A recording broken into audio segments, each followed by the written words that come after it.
서울가정법원 302호 법정 앞 복도는 아침부터 숨이 막힐 만큼 답답했습니다. 이혼 재판이라면 부부만 조용히 와서 서류 몇 장으로 끝낸다고 생각하기 쉬운데요. 그날은 시작부터 분위기가 달랐습니다.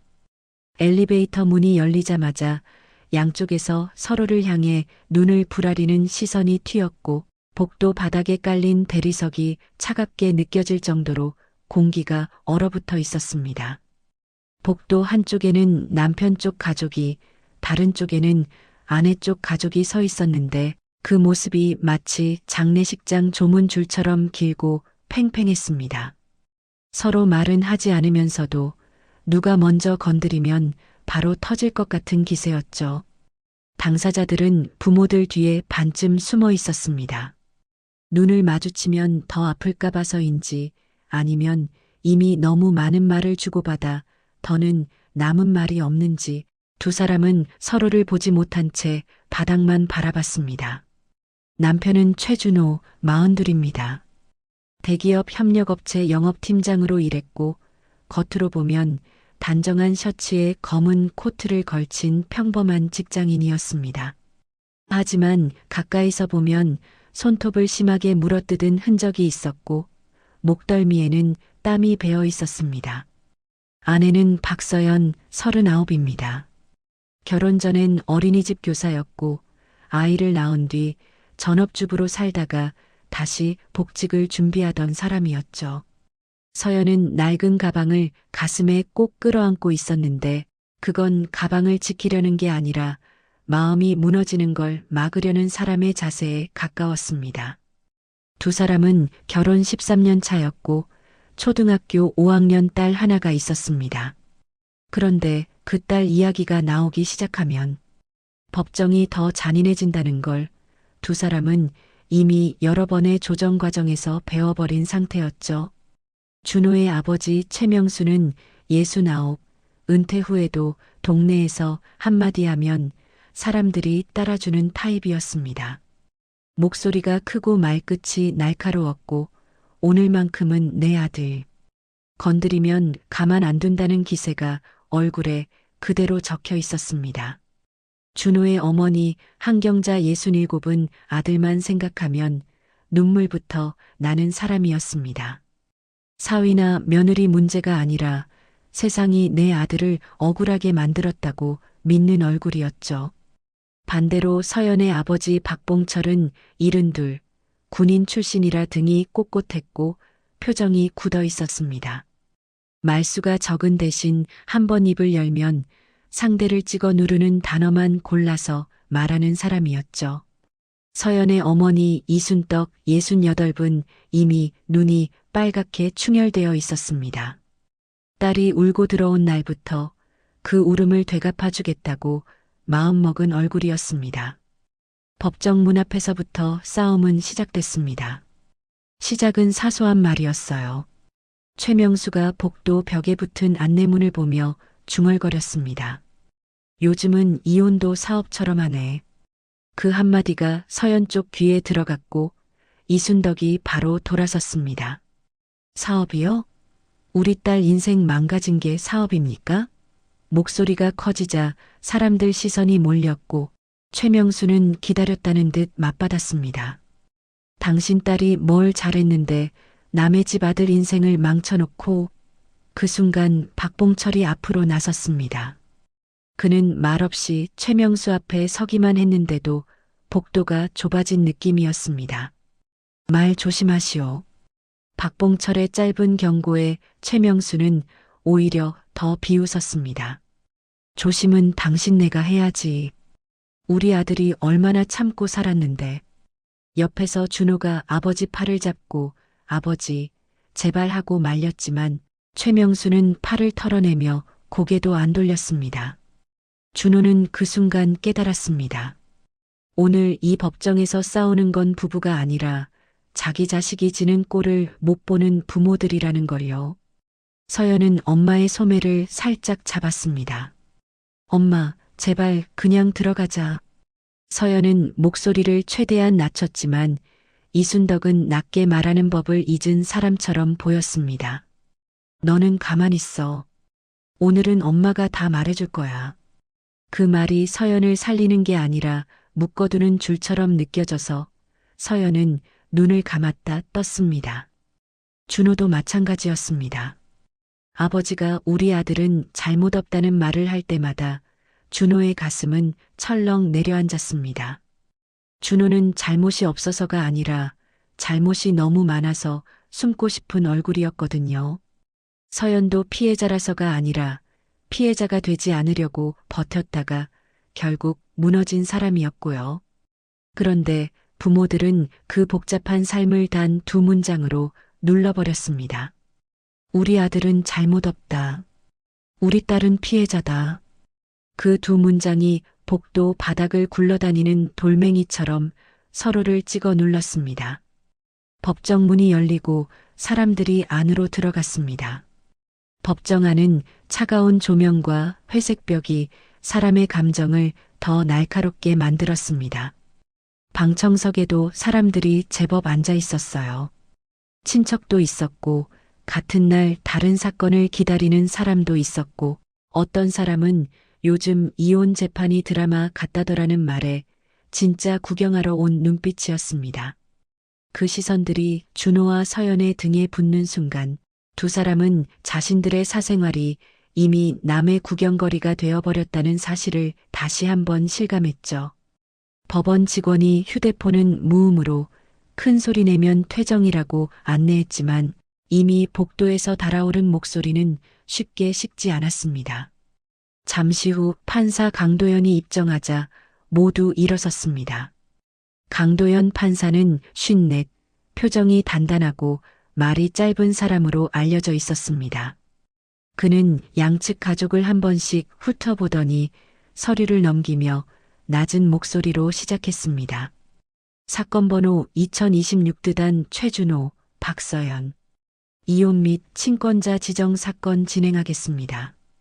그 목소리는 낮았지만 낮아서 더 무서웠습니다. 마치 여기서 더 소리치면 당신들이 부끄러워질 겁니다라고 말하는 것 같았죠. 강 판사는 오늘은 당사자 진술이 핵심입니다. 동석 가족은 질서를 지켜주세요라고 분명히 말했습니다. 그런데도 최명수는 참지 못하고 일어나며 손바닥을 탁 펴서 서연 쪽을 가리켰습니다. 판사님, 저 여자 때문에 우리 집안이 망가졌습니다. 동시에 이순덕이 벌떡 일어나 맞받았습니다. 판사님, 저 사위가 밖에서 무슨 짓을 했는지 아셔야 해요. 법정 안이 순간 시장통처럼 소란스러워졌고 법원 직원이 다가가 조용히 하라고 손짓했습니다. 강 판사는 펜을 내려놓고 천천히 눈을 들었습니다. 경고합니다. 계속 소란을 피우면 퇴정 조치하겠습니다. 그 말에도 양가 부모는 서로를 뚫어져라 바라봤습니다. 최명수는 우리 아들은 잘못 없다는 말을 입안에서 굴렸고 박봉철은 이를 악문 채 우리 딸이 피해자다라는 말을 눈으로 대신하고 있었습니다. 준호는 손끝이 하얗게 질리도록 주먹을 쥐었고 서연은 숨을 크게 들이마셨다가 내쉬며 무너지는 마음을 붙잡았습니다. 두 사람의 눈빛에는 같은 감정이 있었습니다. 창피함, 두려움, 그리고 분노. 하지만 그 분노는 상대에게 가는 게 아니라 이 자리를 부모들의 전쟁터로 만든 현실을 향하고 있었습니다. 강 판사는 마침내 서류를 한 장 덮듯 탁 내려놓았습니다. 그리고 모두가 숨을 죽인 채 그 입을 바라보는 순간 강 판사는 조용히 그러나 더 이상 조용할 수 없게 만드는 질문을 던졌습니다. 좋습니다. 그럼 묻겠습니다. 잠깐의 정적이 흘렀고 강 판사는 또박또박 말했습니다. 오늘 이 법정에서 이혼하는 사람은 누구입니까? 그 한마디에 법정이 얼어붙었습니다. 최명수의 입이 닫혔고 이순덕의 목이 막혔고 박봉철의 어깨가 미세하게 흔들렸습니다. 그리고 준호와 서연은 동시에 고개를 더 깊이 숙였습니다. 마치 그 질문이 부모들의 소리가 아니라 당사자들의 삶으로 다시 돌아오라는 신호처럼 들렸기 때문입니다. 그때 서연의 눈가에 맺힌 눈물이 바닥으로 떨어지기 직전이었고 준호는 입술을 떨면서도 아무 말도 못했습니다. 법정의 침묵은 시작에 불과했습니다. 이제 진짜로 숨겨둔 이야기들이 열릴 차례였습니다. 법정 안의 침묵은 오래가지 않았습니다. 판사의 질문이 공중에 떠 있는 동안 누구도 쉽게 입을 열지 못했습니다. 오늘 이 법정에서 이혼하는 사람은 누구입니까? 그 말은 단순한 질문이었지만 양가 부모의 가슴을 정면으로 찌르는 송곳 같았습니다. 그럼에도 불구하고 가장 먼저 반응한 사람은 당사자가 아니라 부모였습니다. 침묵을 참지 못한 쪽은 역시 최명수였습니다. 그는 헛기침을 한 번 하더니 의자에서 반쯤 일어난 채로 다시 입을 열었습니다. 판사님, 이혼은요, 잘못한 사람이 책임지는 겁니다. 우리 아들은 잘못이 없어요. 그 말이 끝나기도 전에 서연의 어머니 이순덕이 손바닥으로 의자를 치며 맞받았습니다. 지금도 저 소리예요. 판사님 보세요. 저 집안이 원래 저래요. 강도연 판사는 눈썹을 미세하게 찌푸렸지만 바로 제지하지는 않았습니다. 마치 일부러 더 말하게 두는 사람처럼 두 사람의 얼굴을 번갈아 바라보고만 있었습니다. 그 침묵이 오히려 더 무서웠습니다. 준호는 아버지의 말이 나올 때마다 몸이 조금씩 굳어갔습니다. 자신이 직접 말하지 않아도 아버지가 대신 싸워주고 있다는 안도감보다 자신의 인생이 점점 아버지의 입속으로 들어가 버리는 것 같은 불안이 더 컸습니다. 서연도 마찬가지였습니다. 엄마가 목소리를 높일수록 서연은 더 작아졌습니다. 마치 너는 가만히 있어. 내 인생은 우리가 책임질게라는 말에 눌리는 것처럼요. 강 판사는 그제야 서연을 향해 질문을 던졌습니다. 피고 박서연 씨, 이혼을 결심한 가장 큰 이유를 말씀해 보세요. 서연은 입을 열려다가 다시 닫았습니다. 목구멍이 막힌 것처럼 소리가 나오지 않았습니다. 그 순간 이순덕이 한 발 앞으로 나섰습니다. 판사님, 제가 말씀드릴게요. 우리 딸은요, 결혼하고 나서 단 하루도 편한 날이 없었어요. 그 말에 최명수가 비웃듯 웃었습니다. 편한 날이 없었다고요? 우리 아들은 집에 돈 갖다 주느라 허리 휘었어요. 두 사람의 말은 서로를 향해 날아갔지만 그 사이에 있는 준호와 서연의 얼굴은 아무도 보지 않는 것 같았습니다. 서연은 결국 고개를 숙인 채 조용히 말했습니다. 제가 말씀드릴게요. 하지만 그 목소리는 너무 작아서 판사조차 다시 묻게 만들었습니다. 조금 더 크게 말씀하세요. 그때 서연이 숨을 한 번 크게 들이마시고 말을 이어가려는 순간 이번에는 박봉철이 입을 열었습니다. 판사님, 이혼 사유는 명확합니다. 사위가 가정을 소홀히 했습니다. 그 말에 준호의 고개가 번쩍 들렸습니다. 준호는 자신이 소홀했던 순간들이 떠올라 얼굴이 굳어졌지만 동시에 왜 저 말이 아버지 입에서 나오지라는 억울함도 함께 치밀었습니다. 서연의 입에서 나와야 할 말이 또다시 부모의 입으로 먼저 튀어나온 겁니다. 강 판사는 드디어 손을 들어 말을 끊었습니다. 지금 이 법정은 부모님들의 주장 대회가 아닙니다. 목소리는 낮았지만 단호했습니다. 당사자가 직접 말하지 않으면 저는 아무 판단도 하지 않겠습니다. 그 말에 방청석에서도 웅성거림이 잦아들었습니다. 강 판사는 준호를 향해 시선을 옮겼습니다. 원고 최준호 씨, 이혼을 원하십니까? 준호는 그 질문 앞에서 순간 멍해졌습니다. 머릿속에는 아버지의 얼굴, 어머니의 눈물, 딸아이의 웃음, 서연과의 마지막 싸움이 뒤섞여 떠올랐습니다. 그는 입술을 때려다가 다시 다물었습니다. 그 짧은 침묵이 준호의 인생에서 가장 긴 시간처럼 느껴졌습니다. 그 순간 최명수가 참지 못하고 끼어들었습니다. 원합니다. 우리 아들은 이혼을 원합니다. 그 말이 떨어지는 순간 준호의 얼굴에서 핏기가 빠졌습니다. 그는 자신이 방금 원고가 아니라 아버지의 아들로 판결받은 기분이었습니다.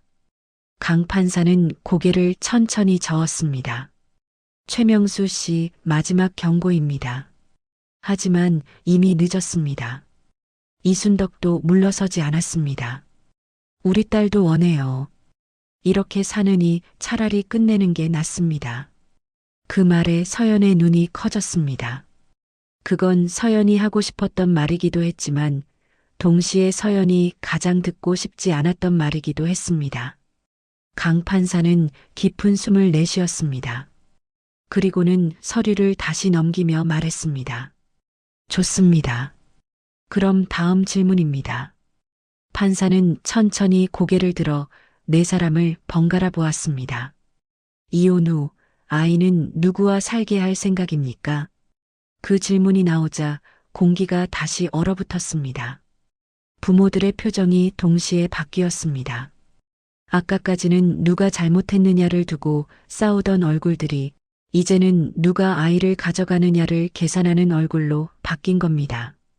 이순덕은 서연 쪽으로 몸을 기울이며 말했습니다. 당연히 엄마랑 살아야죠. 최명수는 곧바로 맞받았습니다. 우리 아들이 경제력이 있는데 왜 애를 못 데려옵니까? 서연은 그 말을 듣는 순간 가슴이 덜컥 내려앉았습니다. 아이가 또다시 누구 편으로 나뉘는 순간이었기 때문입니다. 준호도 마찬가지였습니다. 아이를 생각하면 가슴이 아팠지만 동시에 아버지의 말이 틀렸다고 말할 용기도 없었습니다. 두 사람은 서로를 바라보지 못한 채 판사만 바라봤습니다. 강 판사는 그 모습들을 조용히 지켜보다가 낮게 말했습니다. 지금 이 순간에도 아이 이야기는 부모님들 입에서 먼저 나오고 있군요. 그 말은 비난도 아니었고 위로도 아니었습니다. 그저 사실을 말하는 목소리였습니다. 방청석은 다시 조용해졌습니다. 그 조용함 속에서 서연의 손이 가볍게 떨렸고 준호는 의자 끝에 걸터 앉은 채 등을 곧게 세웠습니다. 그들은 처음으로 깨달았습니다. 이 법정에서 가장 말이 없는 사람들이 정작 가장 큰 상처를 안고 있다는 사실을요. 그리고 부모들의 목소리가 클수록 자신들의 인생은 더 작아지고 있다는 사실도요. 강 판사는 그 모습을 보며 마지막으로 이렇게 말했습니다. 오늘 재판은 여기까지 하겠습니다. 다음 기일까지 당사자 본인들이 스스로 정리해서 오세요. 그 말이 끝나자 부모들은 동시에 불만스러운 표정을 지었지만 준호와 서연은 오히려 숨을 조금 돌릴 수 있었습니다.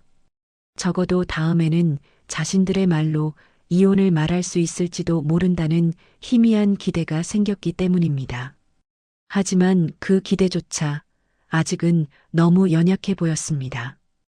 법정 문이 닫히자마자 공기는 더욱 무거워졌습니다. 방청석에 앉아있던 사람들조차 숨을 죽인 채 고개를 들지 못했어요. 조금 전까지 오가던 고성과 손짓, 삿대질이 마치 꿈이었던 것처럼 잠시의 정적이 법정을 덮었습니다. 그러나 그 정적은 오래가지 않았습니다. 판사가 서류를 넘기는 소리, 의자가 삐걱이는 소리 하나하나가 모두 긴장의 신호처럼 느껴졌죠. 이혼 당사자인 남편 박성호는 고개를 숙인 채 손만 꼼지락거리고 있었습니다. 그의 얼굴에는 분노도 억울함도 아닌 체념이 묻어 있었어요. 마치 이미 모든 걸 내려놓은 사람처럼 말이죠. 아내 김미정 역시 비슷했습니다. 눈은 바닥을 향해 있었고 입술은 굳게 다물려 있었습니다. 두 사람 사이에는 아직 법적으로 끝나지 않은 결혼보다 이미 오래전에 끝나버린 감정의 공백이 더 크게 자리 잡고 있었습니다. 그러나 그 공백을 부모들은 견디지 못했습니다. 성호의 어머니 이복수는 갑자기 자리에서 벌떡 일어났습니다. 재판부의 허락도 받지 않은 채였죠. 그녀는 법정 중앙을 향해 몸을 기울이며 목소리를 높였습니다. 우리 아들은요, 평생 가족 위해서 일만 하던 애입니다. 술 한 번 진탕 마신 적 없고 바람 한 번 핀 적 없는 애예요. 그런데 며느리가 집안일도 안 하고 시부모 공경도 안 하면서 왜 피해자 행세를 합니까? 그녀의 목소리는 떨렸지만 그 안에는 분명한 공격성이 담겨 있었습니다. 곧바로 미정의 아버지 김정식이 맞받아쳤습니다. 그는 손에 쥔 지팡이를 바닥에 쾅 하고 내리쳤습니다. 우리 딸이 집안일을 안 했다고요. 당신네 아들은 집에 들어오면 소파에 누워서 텔레비전만 봤습니다. 아이 키우는 건 전부 우리 딸 몫이었어요. 외벌이 핑계로 가정은 다 내팽개치고 그의 얼굴은 분노로 붉게 달아올라 있었고 방청석 여기저기서 탄식이 흘러나왔습니다. 이제는 시어머니와 장모가 동시에 소리를 질렀습니다. 서로의 말을 끊고 서로의 과거를 들춰내며 마치 오래된 원한을 풀듯 말이죠. 저 집안이 원래 그렇다. 저런 성격은 친정에서 배운 거다. 며느리가 시어머니를 무시했다. 사위가 장인을 사람 취급 안 했다. 말들은 점점 결혼과는 상관없는 방향으로 흘러갔습니다. 어느새 이혼 재판은 부부의 문제가 아니라 두 집안의 체면 싸움이 되어 있었습니다. 판사는 몇 차례나 정숙을 요청했지만 부모들의 귀에는 들어오지 않는 듯 했습니다. 오히려 판사의 말이 끝나기 무섭게 더 큰 소리가 터져 나왔습니다. 법정은 점점 아수라장이 되어갔고 재판정의 질서라는 것은 이미 무너진 뒤였습니다.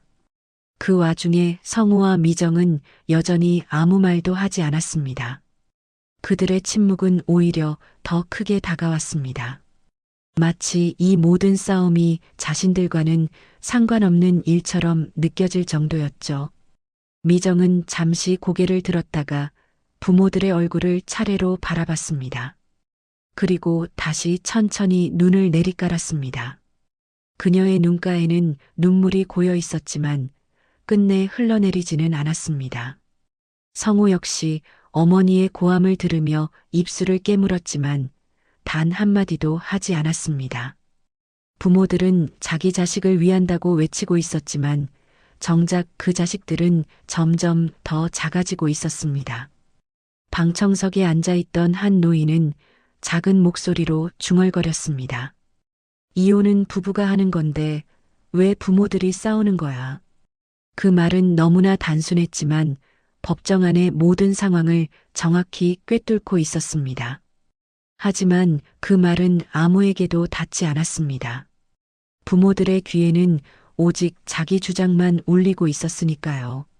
결국 판사는 깊은 한숨을 내쉬었습니다. 그는 잠시 펜을 내려놓고 부모들과 당사자들을 차례로 바라봤습니다. 그 눈빛에는 분노보다도 피로가 짙게 깔려 있었습니다. 오늘 이 법정에서 가장 조용한 사람은 이혼하려는 부부 두 분입니다. 그리고 가장 시끄러운 사람은 이혼과 직접적인 당사자가 아닌 분들이군요. 그 말이 끝나자 법정은 다시 한번 잠잠해졌습니다. 그 순간 성우의 어머니는 무언가 말하려다 입을 다물었고 미정의 아버지도 지팡이를 쥔 손에 힘을 풀었습니다. 짧은 침묵이 흘렀지만 그 침묵은 깨달음이 아닌 다음 폭풍을 예고하는 정적처럼 느껴졌습니다. 이 싸움은 아직 끝나지 않았다는 것을 모두가 본능적으로 알고 있었기 때문입니다. 판사는 잠시 말을 멈춘 채 법정 전체를 천천히 둘러보았습니다. 방청석의 숨죽인 얼굴들, 서로를 노려보던 양가 부모들, 그리고 여전히 고개를 숙인 채 앉아있는 박성호와 김미정. 그 눈빛에는 수십 년간 수많은 이혼을 지켜본 사람만이 가질 수 있는 피로와 단호함이 동시에 담겨 있었습니다. 판사는 다시 서류를 집어들었고 종이를 넘기는 소리가 법정 안에 유난히 크게 울렸습니다. 이혼 사유는 성격 차이와 반복된 갈등으로 정리되어 있습니다. 판사의 목소리는 낮고 차분했지만 그 안에는 묘한 압박감이 실려 있었습니다. 그런데 지금 법정에서 들리는 이야기는 성격 차이나 갈등이 아니라 누가 더 억울한지, 누가 더 잘났는지에 대한 싸움으로 보입니다. 그 말에 방청석에서 작은 웅성거림이 일었습니다. 부모들 역시 순간 말을 잃은 듯 보였지만 그 침묵은 오래가지 않았습니다. 성호의 아버지 박철수는 자리에서 몸을 앞으로 숙이며 입을 열었습니다. 판사님, 부모가 자식 일에 나서는 게 뭐가 잘못입니까? 저희는 아들이 억울해서 나온 겁니다. 성호는 말수가 적은 아이입니다. 자기 얘기를 제대로 못하니 부모라도 나서야지요. 그의 말은 마치 오래 준비해온 변명처럼 매끄러웠습니다. 그러나 판사는 고개를 끄덕이지 않았습니다. 김미정의 어머니 최영자는 그 말을 놓치지 않았습니다.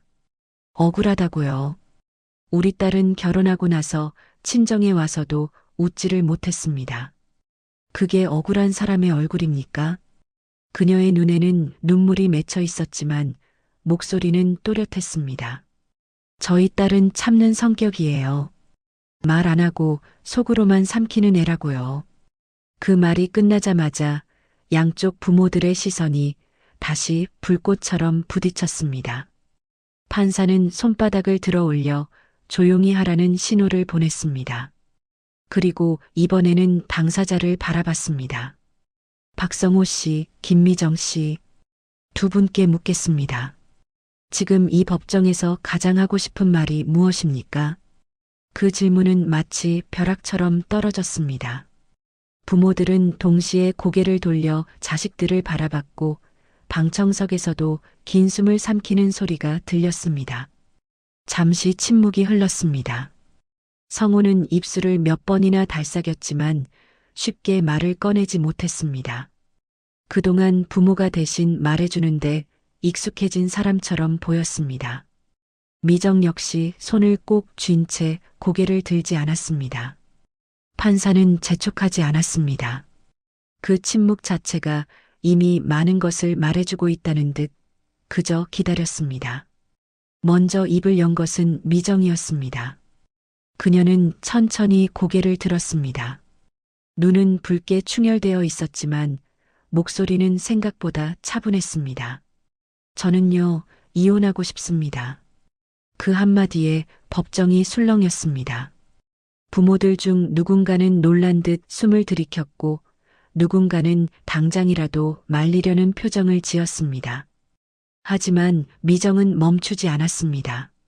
누가 잘못했는지, 누가 피해자인지 따지고 싶지 않습니다.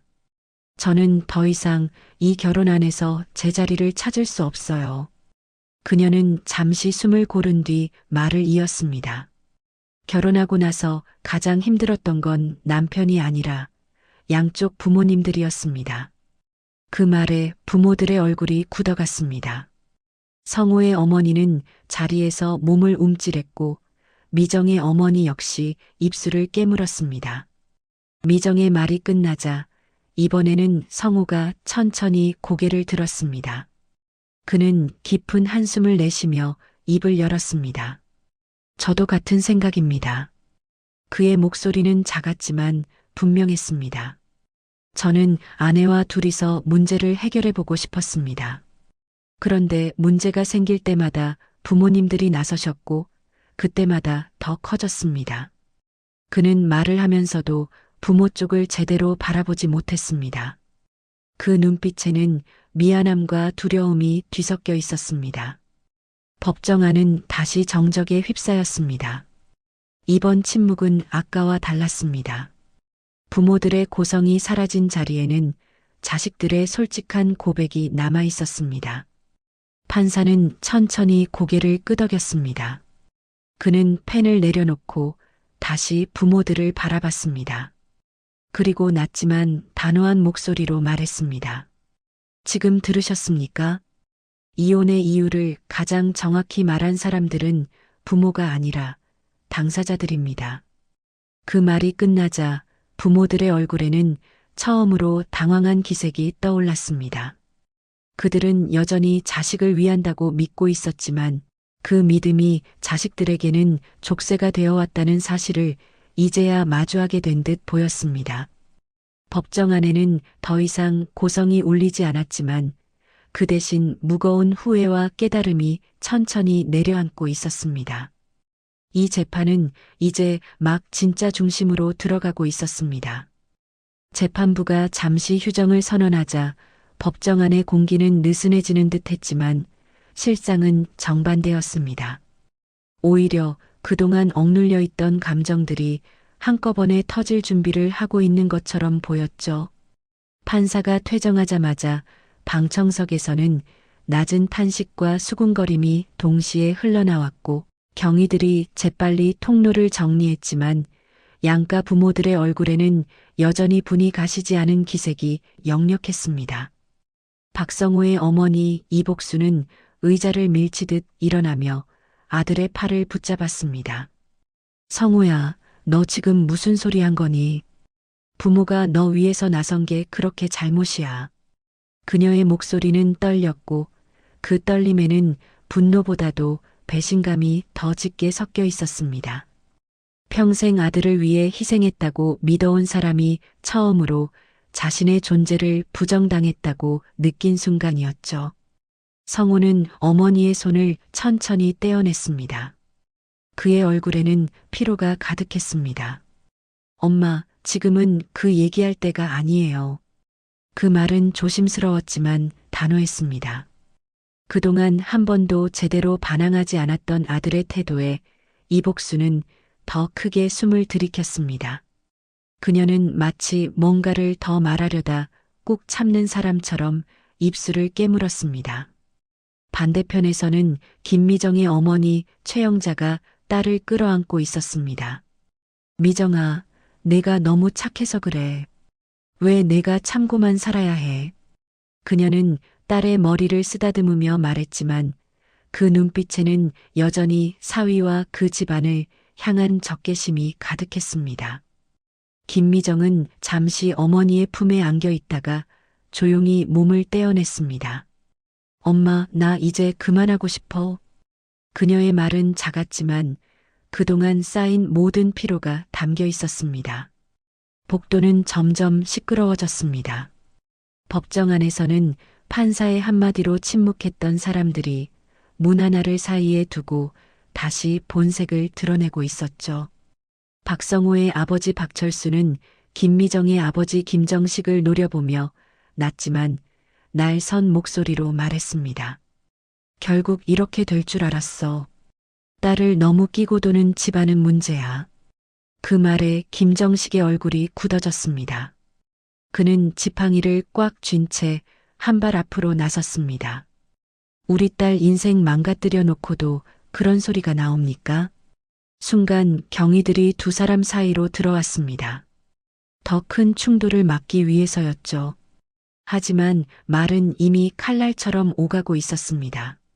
성우와 미정은 그 모습을 멀찍이서 지켜보고 있었습니다. 둘은 마치 자기 이야기가 아닌 것처럼, 아니 어쩌면 너무 자기 이야기라서 더 이상 끼어들 수 없는 사람들처럼 서 있었습니다. 미정은 문득 이런 생각이 들었습니다. 우리가 이렇게까지 된 이유가 정말 성격 차이였을까? 아니면 처음부터 둘만의 결혼이 아니었기 때문일까?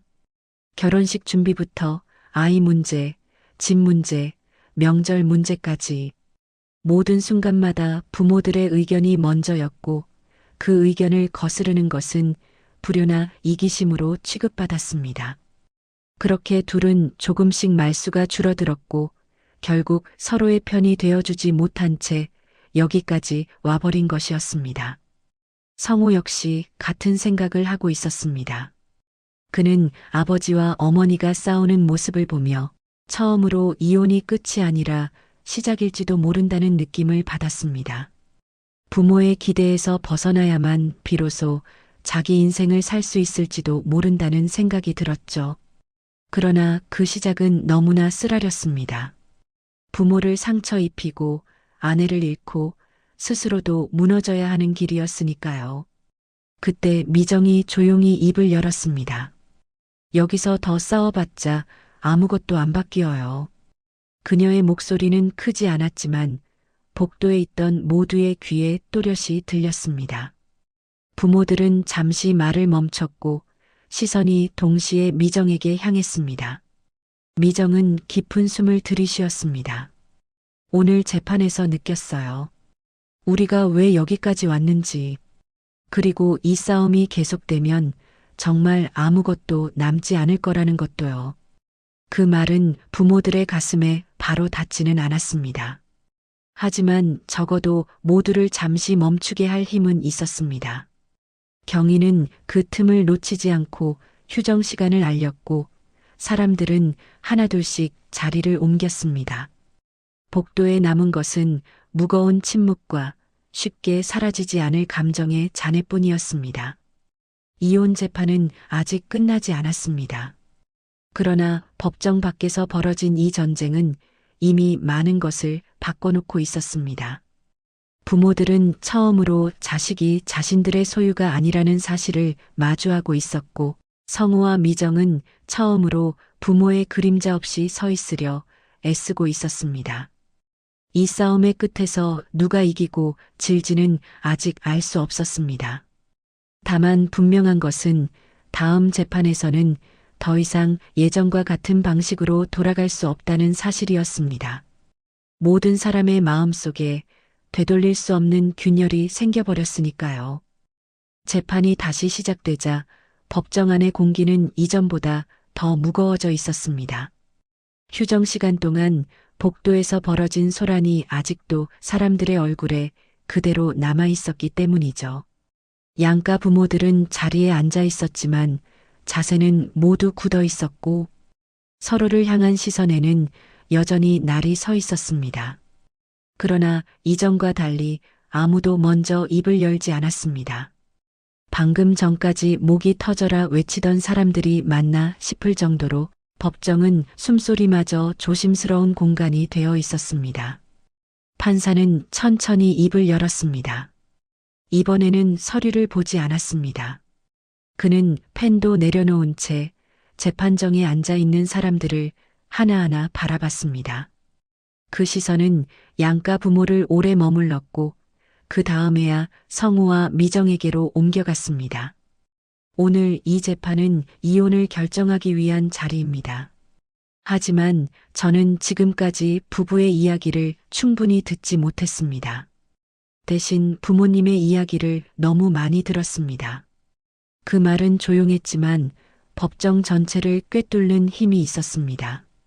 성우의 어머니 이복수는 몸을 움찔했습니다. 그녀는 무릎 위에 얹은 손을 꼭 움켜쥐었습니다. 그 손은 미세하게 떨리고 있었고 얼굴에는 억울함과 분노가 뒤섞인 표정이 떠올라 있었습니다. 미정의 어머니 최영자 역시 고개를 숙인 채 입술을 깨물고 있었습니다. 두 사람 모두 아직도 자신들이 잘못하고 있다는 생각은 하지 못한 듯 보였습니다. 판사는 말을 이었습니다. 부모님들께 묻겠습니다. 지금 이 자리에서 정말로 자녀를 위하고 계십니까? 아니면 자녀를 통해 본인의 억울함과 분노를 풀고 계십니까? 그 질문이 떨어지는 순간 방청석에서는 숨을 들이키는 소리가 동시에 들려왔습니다. 부모들은 서로를 바라보지도 못한 채 앞만 응시하고 있었습니다. 그 질문은 누구도 쉽게 대답할 수 없는 것이었기 때문입니다. 김정식은 결국 고개를 들었습니다. 판사님, 저는 딸이 억울한 게 참을 수 없어서 나온 겁니다. 딸 인생이 망가졌는데 가만히 있을 수가 없었습니다. 그의 말에는 진심이 담겨 있었습니다. 그러나 판사는 고개를 끄덕이지 않았습니다. 억울함을 풀어주기 위해 딸의 말을 대신하고 딸의 선택을 가로막는 것이 정말로 딸을 위한 일입니까? 그 말에 김정식의 얼굴이 굳어졌습니다. 이번에는 박철수가 입을 열었습니다. 부모가 자식 걱정하는 게 당연한 거 아닙니까? 요즘 세상에 부모 말 안 듣고 잘 되는 집이 어디 있습니까? 그의 말에는 세대를 관통하는 확신이 담겨 있었습니다. 그러나 판사는 단호했습니다. 그렇다면 부모의 말 때문에 무너진 가정은 어떻게 설명하실 겁니까? 그 질문은 박철수의 가슴에 그대로 꽂혔습니다. 법정안은 다시 정적에 잠겼습니다. 그 침묵 속에서 가장 괴로워 보이는 사람은 부모들이 아니라 성우와 미정이었습니다. 미정은 고개를 숙인 채 손가락을 비틀고 있었고 성우는 숨을 깊게 들이쉬었다 내쉬기를 반복하고 있었습니다. 두 사람은 이 자리가 이혼을 결정하는 자리이기도 했지만 동시에 부모와의 관계를 다시 정의해야 하는 자리라는 것을 느끼고 있었습니다. 판사는 시선을 두 사람에게로 돌렸습니다. 박성호 씨, 김미정 씨, 부모님들이 이렇게까지 나서는 걸 원하셨습니까? 그 질문에 성우는 잠시 머뭇거리다가 천천히 고개를 저었습니다. 아닙니다. 그는 짧게 대답했지만 그 안에는 오랜 시간이 담겨 있었습니다. 미정 역시 고개를 저었습니다. 저는 부모님들이 이렇게 싸우는 걸 보고 싶지 않았습니다. 그녀의 목소리는 떨렸지만 분명했습니다. 그 말이 끝나자 부모들의 얼굴이 동시에 흔들렸습니다.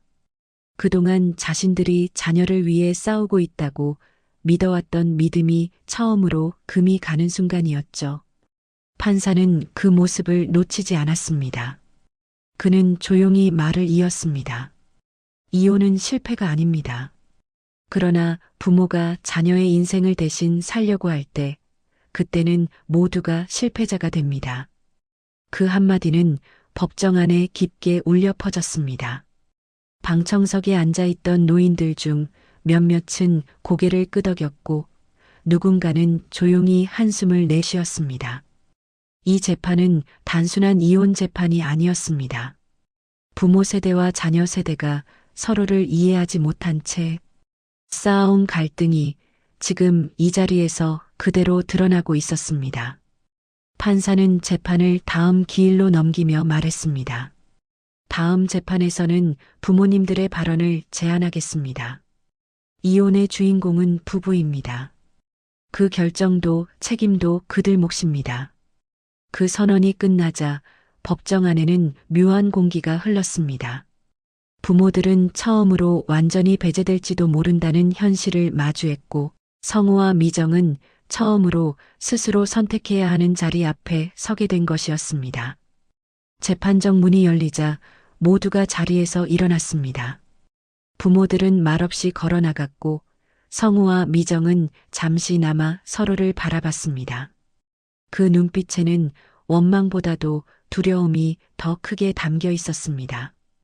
이제 더 이상 부모 뒤에 숨을 수 없다는 사실이 두 사람을 동시에 떨리게 만들고 있었습니다. 이혼의 결말보다 더 무거운 질문이 그들의 마음속에서 조용히 자라나고 있었기 때문입니다. 재판부가 다음 기일을 고지하고 퇴정하자 법정안은 다시 한번 깊은 숨을 내쉬는 소리로 가득 찼습니다. 이번에는 고성이 터지지 않았습니다. 그 대신 사람들 각자의 가슴 속에서 무언가가 무겁게 내려앉는 느낌이 퍼져나갔죠. 특히 양가 부모들의 얼굴에는 분명한 변화가 보였습니다. 이전처럼 분노로 붉어져 있지도 억울함으로 들끓지도 않았습니다. 대신 무엇을 붙잡아야 할지 모르는 사람의 표정이 서려 있었습니다. 박성호의 어머니 이복수는 법정 의자에 한참을 앉아 있다가 천천히 일어났습니다. 다리가 순간 휘청거렸지만 옆에서 부축하려는 남편의 손을 무의식적으로 뿌리쳤습니다. 그녀는 지금 누군가의 도움이 아니라 스스로 서야 한다는 걸 본능적으로 느끼고 있는 듯 보였습니다.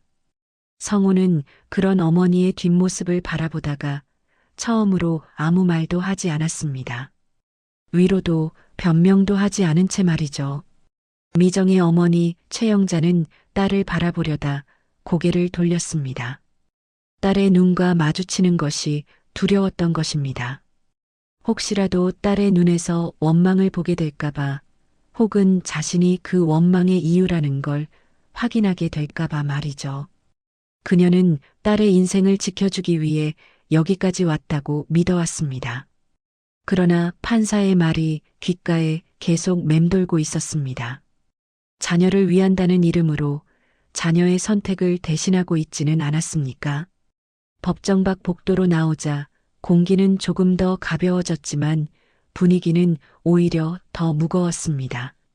사람들은 서로 눈치를 보며 말을 아꼈고 경위들조차 발소리를 죽이며 움직였습니다. 성우와 미정은 자연스럽게 복도의 끝쪽에 서게 되었습니다. 양가 부모들과 물리적으로도 심리적으로도 거리를 두고 싶다는 마음이 동시에 작용한 결과였습니다. 성우가 먼저 입을 열었습니다. 우리 이제 어떻게 할까? 그 질문은 미정에게만 던진 것이 아니었습니다. 부모와의 관계, 앞으로의 삶, 그리고 이혼이라는 선택까지 모두를 포함한 질문이었습니다. 미정은 잠시 생각하다가 천천히 대답했습니다. 저는 이제 제가 결정하고 싶어요. 그 말에는 흔들림이 없었습니다. 누군가의 딸이 아니라, 누군가의 며느리가 아니라 한 사람으로서의 결심이 담겨 있었습니다. 그 순간 이복순의 목소리가 뒤에서 들려왔습니다. 성우야. 그녀는 아들을 불렀지만 예전처럼 다급하지는 않았습니다. 성우가 돌아보자 어머니는 잠시 말을 잇지 못했습니다. 수십 년 동안 아들의 인생에 깊숙이 관여해왔던 사람이 처음으로 어떤 말을 해야 할지 모르는 표정을 짓고 있었습니다. 너희 정말 그렇게까지 해야 하니? 그 말은 붙잡는 말처럼 들렸지만 어딘가 힘이 빠져 있었습니다. 성우는 잠시 침묵하다가 고개를 끄덕였습니다. 엄마, 저도 이제 제 인생을 살고 싶어요. 그 말은 어머니의 가슴을 조용히 그러나 깊게 찔렀습니다. 이복수는 입술을 떨며 아들을 바라보다가 결국 시선을 떨궜습니다. 그녀는 처음으로 깨닫고 있었습니다. 자식을 품고 있다고 믿었던 손이 사실은 자식을 묻고 있었다는 사실을 말이죠. 미정 쪽에서도 비슷한 장면이 펼쳐지고 있었습니다. 김정식은 딸 앞에 서서 한참을 바라보다가 낮은 목소리로 말했습니다. 아빠가 너무 앞서갔나 보다. 그 말 한마디에 미정의 눈이 붉어졌습니다. 그녀는 고개를 끄덕이며 대답했습니다. 아빠가 나를 걱정하는 건 알아요. 그런데 이제는 제가 선택해보고 싶어요. 그 말은 조심스러웠지만 단단했습니다. 복도에는 다시 침묵이 흘렀습니다. 하지만 이번 침묵은 싸움 직전의 긴장이 아니라 각자가 자기 자리를 찾기 위해 감내해야 하는 고요였습니다. 부모들은 서로를 바라보지도 않았고 자식들 역시 더 이상 설명하려 들지 않았습니다. 각자의 마음속에서 이미 선이 그어지고 있었기 때문입니다. 그날 재판이 끝난 뒤 양가 부모들은 각자 다른 방향으로 걸어나갔습니다. 함께 싸우던 사람들처럼 보였지만 결국 그들은 같은 길을 가는 사람들이 아니었습니다. 성우와 미정은 법원 계단 앞에 나란히 섰습니다. 아직 이혼 서류에 도장을 찍은 것도 아니고 모든 것이 끝난 것도 아니었습니다. 그러나 두 사람 모두 알고 있었습니다. 오늘이 진짜 갈림길이라는 것을요. 미정은 하늘을 한번 올려다봤습니다. 흐린 날씨였지만 비는 오지 않고 있었습니다. 그녀는 그게 지금의 자신들 같다고 느꼈습니다. 당장 무너지지는 않지만 언제든 눈물이 쏟아질 수 있는 상태. 성우는 그런 미정을 바라보다가 조용히 말했습니다. 다음 재판 때는 우리 둘만 들어가자. 미정은 잠시 놀란 듯 그를 보다가 천천히 고개를 끄덕였습니다. 부모 없는 법정. 그 말이 두 사람의 마음속에서 동시에 울렸습니다. 두렵기도 했지만 한편으로는 처음으로 숨을 쉴 수 있을 것 같다는 느낌도 들었습니다. 부모의 그림자에서 벗어나 비로소 자기 목소리로 말해야 하는 자리. 그것이 이혼의 끝이든 새로운 시작이든 이제는 피할 수 없는 선택이었습니다. 그날 집으로 돌아가는 길, 부모들은 각자의 차 안에서 말없이 창밖을 바라봤습니다. 누군가는 후회를, 누군가는 분노를, 누군가는 공허함을 삼키고 있었습니다. 그리고 성우와 미정은 각자 다른 집으로 향하면서도 같은 생각을 하고 있었습니다. 이제 정말 어른이 되어야 할 시간이라는 생각을요. 이혼 재판의 결말보다 더 중요한 변화가 조용히 시작되고 있었습니다. 마지막 재판날, 법정은 이전과 전혀 다른 공기로 가득 차 있었습니다. 소란도 없었고 고성도 들리지 않았습니다. 양가 부모들은 방청석 맨 뒤에 나란히 앉아 있었지만 더 이상 앞줄로 나서지 않았습니다. 그들의 등은 예전보다 훨씬 작아 보였고 손은 무릎 위에서 조용히 맞잡혀 있었습니다. 이제 이 재판이 자신들의 무대가 아니라는 사실을 그들은 말없이 받아들이고 있었습니다. 박성우와 김미정은 나란히 앉아 있었지만 손을 잡지는 않았습니다. 그렇다고 서로를 외면하지도 않았습니다. 두 사람의 표정에는 결연함과 피로가 동시에 담겨 있었습니다. 이혼이라는 선택이 가볍지 않다는 걸 누구보다 잘 알고 있었기 때문입니다. 그러나 동시에 오늘만큼은 도망치지 않겠다는 마음도 분명히 서 있었습니다. 판사가 입장하자 모두가 자리에서 일어났습니다. 그는 천천히 자리에 앉으며 법정을 한번 둘러봤습니다. 이전과 달리 그의 시선은 오래 머무르지 않았습니다. 마치 이미 모든 것을 알고 있다는 듯한 눈빛이었습니다. 판사는 잠시 침묵한 뒤 차분한 목소리로 말을 시작했습니다. 오늘은 이혼 여부를 결정하는 마지막 기일입니다. 그 말 한마디에 법정 안의 공기가 단단하게 굳었습니다. 판사는 서류를 넘기며 말을 이었습니다. 지금까지의 진술과 상황을 종합해보면 이 부부의 갈등은 단순한 성격 차이만으로 설명되기 어렵습니다. 그는 고개를 들어 성우와 미정을 바라봤습니다. 두 분은 결혼 생활 동안 스스로 결정할 기회를 충분히 갖지 못했습니다. 그 말에 방청석에서 미세한 숨소리가 들렸습니다. 부모들은 고개를 들지 않았지만 그 말이 자신들을 향하고 있다는 걸 분명히 느끼고 있었습니다. 판사는 말을 멈추지 않았습니다. 결혼은 두 사람이 하는 것입니다. 부모의 조언은 도움이 될 수 있지만 결정까지 대신하는 순간 결혼은 이미 흔들리기 시작합니다. 판사는 잠시 시선을 방청석으로 옮겼습니다. 양가 부모들이 앉아 있는 쪽이었습니다. 그리고 낮지만 또렷한 목소리로 말했습니다. 오늘 이 법정에서 가장 큰 소리를 냈던 분들은 부부가 아니었습니다. 그 말이 떨어지는 순간 방청석의 공기가 흔들렸습니다. 어떤 부모는 고개를 떨궜고 어떤 부모는 눈을 감았습니다. 판사는 다시 부부를 바라봤습니다. 박성호 씨, 김미정 씨, 두 분은 이혼을 원하십니까? 성호는 깊은 숨을 들이쉬고 고개를 끄덕였습니다. 네. 미정 역시 잠시 후 같은 대답을 했습니다. 네. 그 두 글자는 조용했지만 법정 안에서는 천둥처럼 울렸습니다. 판사는 고개를 끄덕이며 마지막 말을 준비하듯 잠시 침묵했습니다. 그리고 천천히 입을 열었습니다. 저는 오늘 이혼을 인용합니다. 그 말이 끝나자 법정 안에서는 아무 소리도 나지 않았습니다. 울음도 탄식도 없었습니다. 마치 모두가 이 결말을 이미 알고 있었던 것처럼요. 그러나 판사는 거기서 멈추지 않았습니다. 그는 다시 방청석을 바라보며 말을 이었습니다. 그리고 이 말은 부모님들께 드리고 싶습니다.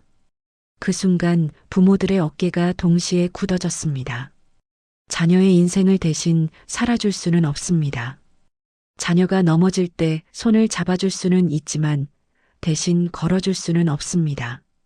그 한마디에 방청석 여기저기서 눈물을 훔치는 모습이 보였습니다.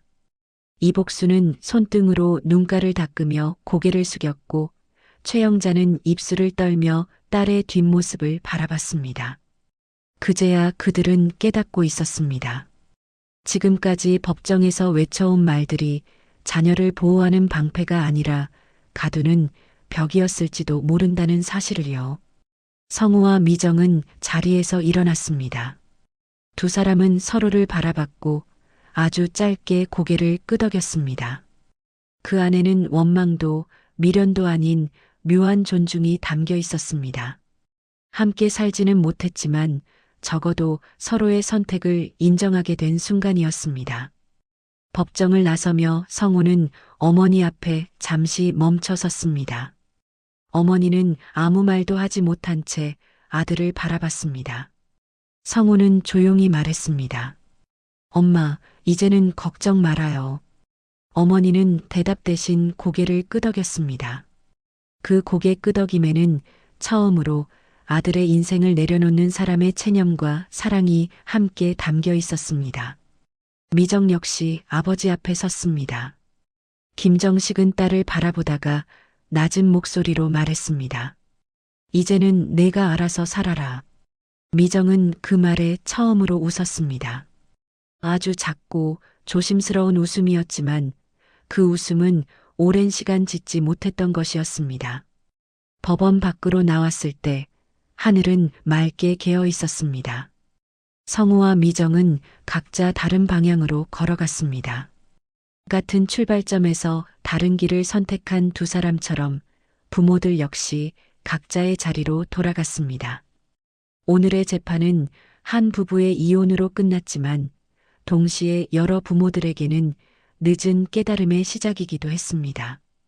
방청석에 남아있던 한 노인은 조용히 중얼거렸습니다. 자식 인생은 자식 거지. 그 말은 누구를 위한 말도 아니었지만 법정에 있었던 모든 사람의 마음에 오래 남았습니다. 그렇게 법정은 다시 평온을 되찾았고 소리 없는 교훈 하나가 깊게 새겨진 채 하루를 마무리하고 있었습니다.